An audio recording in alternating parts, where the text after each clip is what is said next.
সরকারের গঠনমূলক সমালোচনার পাশাপাশি ভালো কাজগুলো তুলে ধরতে সংবাদপত্রের সম্পাদকদের প্রতি আহ্বান জানিয়েছেন প্রধানমন্ত্রী তারেক রহমান।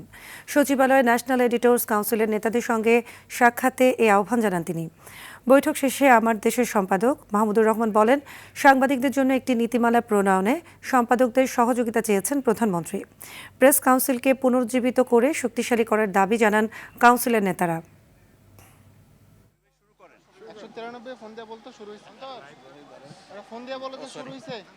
তিনি সংবাদ মাধ্যমের সহযোগিতা চেয়েছেন। তিনি বলেছেন যে সমালোচনা করবেন ঠিক আছে, কিন্তু সরকারের ভালো কাজের প্রশংসা করলে আমরা উৎসাহিত বোধ করব। এই সরকারের মধ্যে গণমাধ্যম যথেষ্ট ভালো আছে। অন্তর্বর্তীকালীন সরকারের সময় থেকেই সেই গণমাধ্যম আবার মুক্ত হওয়া শুরু করেছে এবং আমি মনে করি যে এখনো গণমাধ্যম মুক্তই আছে।